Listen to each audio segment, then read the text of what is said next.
guitar, blend with the gentle sound of the waves crashing against the shore. A serene melody weaves through the breeze. Hi friends, welcome back to my channel. ಬರ್ರಿ ಇವತ್ತಿನ blog ಮುಂದುವರ್ಸೋಣಂತ. ನಂದು ಸ್ವಲ್ಪ ಧ್ವನಿ ಕರೆಕ್ಟಾಗಿ ಬರಾಕತ್ತಿಲ್ಲ, ಯಾಕಂದ್ರೆ ಆರಾಮಿರ್ಲಿಲ್ಲಲ್ಲ, ಹಾಸ್ಪಿಟ್ಲಿಗೆ ಹೋಗಿದ್ದೆ. ಮತ್ತೊಂದಿಷ್ಟು ಕಡಿಮೆ ಆಗೋದು ಬಿಟ್ಟು ಹೆಚ್ಚಿಗೆ ಆಗಿಬಿಟ್ಟೈತಿ ಜಡ್. ಹಾಗಾಗಿ ಇವತ್ತೊಂದು ಬ್ಲಾಗಿಗೆ ಅಡ್ಜಸ್ಟ್ ಮಾಡ್ಕೊರಿ.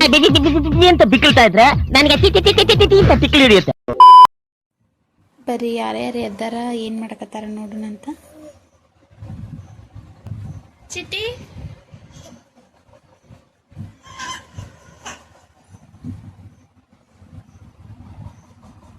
ಚಿಟ್ಟ ಬಾ.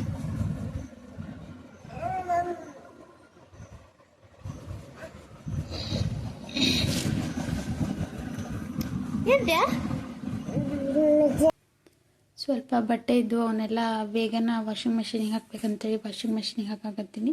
ಒಂದು ಅರ್ಜೆಂಟ್ ಬ್ಲೌಸ್ ಕೊಡೋದಿತ್ತು ಫ್ರೆಂಡ್ಸ್, ಬಟ್ ಈಗ ಹುಷಾರಿಲ್ಲದೆ ಇರೋದಕ್ಕೆ ಏನು ಮಾಡೋಕ್ಕಾಗತ್ತಿಲ್ಲ. ಅವರು ಫಂಕ್ಷನ್ ಐತಿ ಬೇಕಂತ ಹೇಳಿದ್ರು, ನೋಡ್ಬೇಕು, ಅವರಿಗೆ ರಿಕ್ವೆಸ್ಟ್ ಮಾಡ್ಕೋಬೇಕು. ನನ್ನ ಮೇಲೆ ನಿನ್ಗೆ ಯಾಕೆ ಇಷ್ಟು ದ್ವೇಷ? ಬೆಳಗಿನ ಬಟ್ಟೆ ಹಾಕಿದ್ರೆ ಸಂಜೆ ತನ ಆರ್ತಾವ ಅಂತೇಳಿ ಹಾಕಿ ಇದು ಮಾಡಕತ್ತೀನಿ ಫ್ರೆಂಡ್ಸ್. ಪಾರ್ಲರ್ಗೆ ಹೋಗ್ಬೇಕಂತ ಒಂದು ತಿಂಗಳದಿಂದ ಟ್ರೈ ಮಾಡಕತ್ತೀನಿ, ಬಟ್ ಆಗೇ ಇಲ್ಲ. ಹೆಚ್ಚು ಕಮ್ಮಿ 1 ಮಂತ್ ಆಯ್ತು ಫ್ರೆಂಡ್ಸ್ ನಾನು ಹೋಗಬೇಕು ಪಾರ್ಲರಿಗೆ ಅಂತ ಅನ್ಕೊಳಕತ್ತು, ಟ್ರೈ ಮಾಡಕತ್ತು. ರಜೆ ಇರೋದ್ರಿಂದ 3 ಜನ ಕರ್ಕೊಂಡು ಆಗ್ಲಾರ್ದಕ್ಕೆ ಬಿಟ್ಟಿದ್ದೆ. ಬಟ್ ಈಗ ಸ್ಕೂಲ್ ಸ್ಟಾರ್ಟ್ ಆಗೈತಲ್ಲ, ಸ್ಕೂಲಿಗೆ ಹೋಗಿರ್ತಾರೆ. ಚಿಟ್ಟನೊಬ್ಬಕಿನ ಮನ್ಗೇಶಿಗೆ ಹೋಗ್ಬೇಕಂತ ಅಂದ್ಕೊಂಡಿದ್ದೆ. ಇವರು ಹೊರಗೆ ಹೋದವ್ರು ಬೇಗ ಬರಲಿಲ್ಲ, ಅದಕ್ಕೆ ಅಲ್ಲಿ ಮಟ್ಟ ಟೈಮ್ ವೇಸ್ಟ್ ಮಾಡೋದು ಬೇಡ ಅಂತೇಳಿ ರೊಟ್ಟಿ ಮಾಡಿಬಿಟ್ಟೆ. ಬಂದು ಬಿಸಿ ರೊಟ್ಟಿ ಮಾಡಿಕೊಟ್ರಾತಂತ ಮಾಡಿದ್ದೆ, ಬಂದ್ ಮಾಡೋಕ್ಕೆ ಬೇಜಾರಾಗ್ತದೆ ಅಂತೇಳಿ ಮಾಡಿದ್ದೆ. ನಾನು ಈ ಥರ ಲಟ್ಟಿಸ್ಕೊಂಡ ಮಾಡಿರ್ತೀನಿ, ಬಡ್ದು ಮಾಡ್ತೀನಿ. ಬಟ್ ಹಿಂಗೆ ಚಿಟ್ಟು ಸ್ವಲ್ಪ ಸಣ್ಣಕ್ಕೆ ಅಲ್ಲ, ನಡು ಏನಾದ್ರು ಉಡಾಳ್ತನ ಮಾಡೋದು, ಎದ್ದು ಬಿಡ್ತಾಳ, ಅವಾಗೆಲ್ಲ ಹಿಟ್ಟು ನೆನೆದು ಬಿಡ್ತದೆ, ಮಾಡೋಕ್ಕಾಗಂಗಿಲ್ಲ. ಹಾಗಾಗಿ ಜಾಸ್ತಿ ಜಿಗಿಟ್ ಹಾಕಿ ಈ ಥರ ರೊಟ್ಟಿ ಹಿಟ್ಟು ನಾದ್ಕೊಂಡಿರ್ತೀನಿ. ಈಗೆಲ್ಲರೂ ಆಲ್ಮೋಸ್ಟ್ ಲಟ್ಟಿಸೇ ಮಾಡ್ತಾರೆ ನಾನು ಕೇಳಿರೋ ಪ್ರಕಾರ. ಬಡದು ಮಾಡಿದ್ರೆ ದಪ್ಪಗೆ ಬಡದು ಕೊಡ್ತೀನಿ, ಆವಾಗ ಊಟ ಮಾಡುವಾಗ ತಿಂತೀನಿ ಅಂದ್ರೆ. ಮತ್ತು ಸ್ವಲ್ಪ ಹೊತ್ತು ಇಟ್ಟು ತಿನ್ಬೇಕಂತಂದ್ರೆ ಲಟ್ಟಿಸ್ಬಿಟ್ಟಿರ್ತೀನಿ. ಹೀಗಾಗಿ ಮೂಡ್ ಮೇಲೆ ಡಿಪೆಂಡ್ ಆಗಿರ್ತೈತೆ ಫ್ರೆಂಡ್ಸ್, ನಾ ಯಾವ ಥರ ಅಡುಗೆ ಮಾಡ್ತೀನಿ ಅಂತೇಳಿ. ಏನು ಅರ್ಥವೇ ಆಗ್ತಿಲ್ವೇ ಈ ಕೇಸು? ಬರೀ ತೋರಿಸ್ತೀನಿ ಯಾವ ಥರ ಲಟ್ಟಿಸ್ತೀನಿ ಅಂತೇಳಿ. ಲಟ್ಟಿಸ್ ಮಾಡಿದರೆ ತೆಳಗೂ ನಾಗ್ತಾವ, ಆಮೇಲೆ ದೊಡ್ಡ ಲಟ್ಟಿಸಿ ಇದು ಮಾಡ್ಬೋದು. ಬಡಿಯೋಕೆ ಅದು ಬರುತ್ತಾ, ಅದನ್ನೂ ಒಂದ್ಸಲ ಮಾಡಿ ತೋರಿಸ್ತೀನಿ. ಯಾರು ಲಟ್ಟಿಸ್ ಮಾಡೋಕೆ ಬರೋಂಗಿಲ್ಲ ಅಂತಿರ್ತೀರಿ ಅವರು ನೋಡ್ಕೊರಿ, ಹೆಲ್ಪ್ ಆಗ್ತದೆ ನಿಮ್ಗೆ. ಈ ಥರ ಸಣ್ಣ ಉಳ್ಳಿಗತ್ತೆ ಹಾರದಾರ್ದು ಇಟ್ಕೊಂಡ್ಬಿಟ್ಟಿರ್ತೀನಿ, ಅಂದರೆ ಎಷ್ಟು ರೊಟ್ಟಿ ಆಗ್ತಾವ ಅಂತ ಲೆಕ್ಕ. ಇನ್ನೊಂದು ಏನು ಸೀಕ್ರೆಟ್ ಹೇಳ್ತೀನಿ ಫ್ರೆಂಡ್ಸ್ ಗೊತ್ತಾ? ಉಳ್ಳಿ ಮಾಡುವಾಗ ಸಣ್ಣ ಉಳ್ಳಿ ಮಾಡಿದ್ರೆ ಜಿಪಿಂಟು, ದೊಡ್ಡ ಉಳ್ಳಿ ಮಾಡಿದ್ರೆ ಧಾರಾಳರು ಅಂತ ಅನಿಸ್ತೈತೆ ನನಗೆ. ನಾನು ಮೀಡಿಯಮ್ ಸೈಜ್ ಮಾಡೀನಿ, ಯಾಕಂದರೆ ನಾನು ಜಾಸ್ತಿ ಜಿಪುಣಿನೂ ಅಲ್ಲ, ಜಾಸ್ತಿ ಧಾರಾಳನೂ ಅಲ್ಲ. ಈ ಥರ ನಿಮ್ಮ ಮನೆಯೊಳಗೆ ಚೆಕ್ ಮಾಡಿರಿ ಯಾರು ಹೆಂಗದಾರ ಅಂತ ಗೊತ್ತಾಗ್ತೈತಿ. ಈ ಉಳ್ಳಿ ಒಳಗೆ ಈ ಥರ ನಾವು ಕೆಲಸ, ಮನುಷ್ಯ ಯಾವ ಥರ ಕೆಲಸ ಮಾಡ್ತಾನೆ ಅದ್ರ ಮೇಲೆ ಒಂದು ಗುಣ ಹೇಳ್ಬೋದು ಫ್ರೆಂಡ್ಸ್.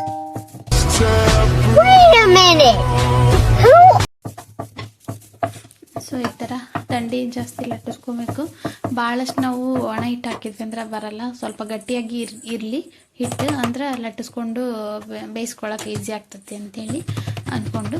ಆಮೇಲೆ ಇದಕ್ಕೆ ಭಾಳ ಬೇಯಿಸ್ಬಾರ್ದು, ತಡಕಿಲ್ದ ಬಿರುಸಾಗ್ಬಿಡ್ತಾವೆ ಫ್ರೆಂಡ್ಸ್. ಹಂಚಿನ ಮೇಲೆ ತೆಳ್ಳಗೆ ಲಟ್ಸಿರ್ತೀವಲ್ಲ, ಅದಕ್ಕೆ ಸ್ವಲ್ಪ ಮೆತ್ತಗೆ ಬೇಕಂದ್ರೆ ಬೇಗನೆ ತೆಗೆದ್ಬಿಡ್ಬೇಕು. ಜಲ್ದಿ ಬೇಯ್ತಾವೆ ಇವೇನು. ಕಂಪ್ಲೀಟಾಗಿ ನೋಡ್ರಿ, ಅಂದ್ರೆ ನಿಮ್ಗೆ ಐಡಿಯಾ ಸಿಗ್ತತಿ ಪೂರ್ತಿಯಾಗಿ ವಿಡಿಯೋ ನೋಡಿದ್ರೆ. ಆಮೇಲೆ ರೊಟ್ಟಿ ಮಾಡಿದ್ಮೇಲೆ ಗ್ಯಾಸಿನ ಕಟ್ಟಿ ಅಂತೂ ನೋಡೋ ಥರನೇ ಇರೋದಿಲ್ಲ, ಜಾಸ್ತಿ ಹಿಟ್ಟೆಲ್ಲ ಸಿಡಿದು ಬಿಟ್ಟಿರ್ತೈತಿ. ಹಾಗಾಗಿ ಕ್ಲೀನ್ ಮಾಡ್ಕೊಂಡ ಪಾರ್ಲರ್ಗೆ ಹೋಗ್ಬಿಟ್ರಾತ, ಅದ್ರದ್ದು ಕೆಲಸ ಮುಗಿತೈತೆ ಅಡುಗೆ ಮನೆದು ಅಂತೇಳಿ ಕ್ಲೀನ್ ಮಾಡ್ಕೊಳಕತ್ತೀನಿ. ಸಾಯಂಕಾಲ ಕ್ಲೀನ್ ಮಾಡಲಿಲ್ಲ, ಯಾಕಂದ್ರೆ ಮಾರನೇ ದಿನ ರೊಟ್ಟಿ ಮಾಡೋದೈತಲ್ಲ, ಹಂಗೆ ಒರೆಸ್ಕೊಂಡಿದ್ದೆ. ಸೋಪ್ ಹಚ್ಚಿನ ಹಿಂಗೆ ಈ ಥರ ತಿಕ್ಕಿ ಕ್ಲೀನ್ ಮಾಡ್ತೀನಿ ಫ್ರೆಂಡ್ಸ್ ನಾನು. ನಮ್ದು ಒಲಿ ಸ್ವಲ್ಪ ಆಗ್ಬಿಟ್ಟದ, ನನ್ನ ಕೈಯಾಗಿ ತೊಳೆದು ತಗೋಬೇಕು. ಅಣ್ಣ ನನ್ನ ಕೈಲಿ ಆಯ್ತಾ ಇಲ್ಲ. ನೀನು ಬರ್ತೀಯಾ?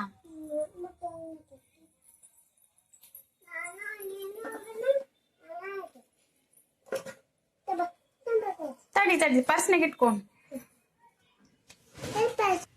ಪಾರ್ಲರ್ಗೆ ಹೋಗ್ತೀನಿ, ಒಂದು 500,000 ಕೊಡ್ರಿ ಅಂತ ಕೇಳಿದೆ ನಾನು. ಅವರು 300 ರೂಪಾಯಿ ಕೊಟ್ಟಾರ.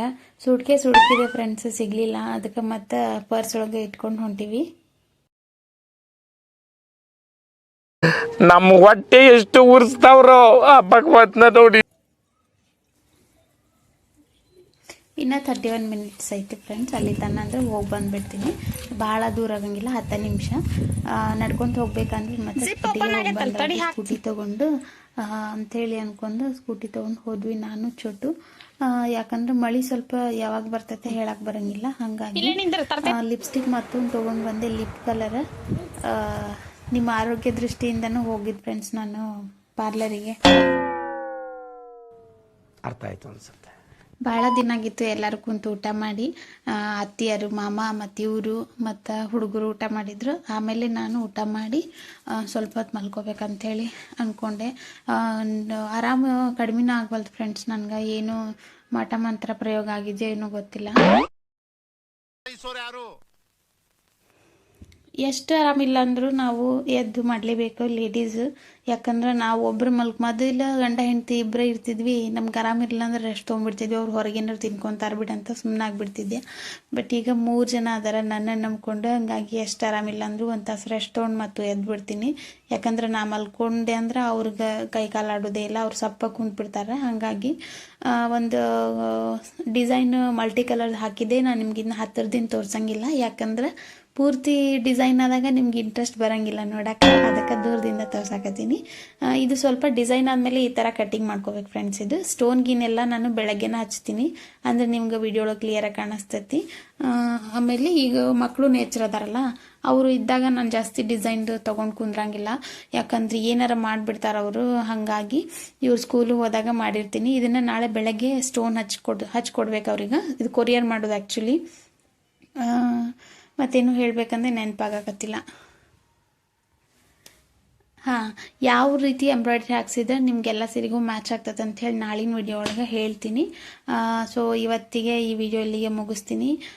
ನಾಳೆ ಮತ್ತೊಂದು ವಿಡಿಯೋ ಒಳಗೆ ಸಿಗ್ತೀನಿ ಅಂತ. ಯಾರ್ಯಾರೆಲ್ಲ ಕೊನೆ ತನಕ ವಿಡಿಯೋ ನೋಡಿರಿ ಅವರಿಗೆಲ್ಲ ಥ್ಯಾಂಕ್ ಯು ಸೋ ಮಚ್ ಹೇಳ್ತಾ ವಿಡಿಯೋ ಮುಗಿಸ್ತೀನಿ. ಗುಡ್ ಬಾಯ್ ಗಯಾ.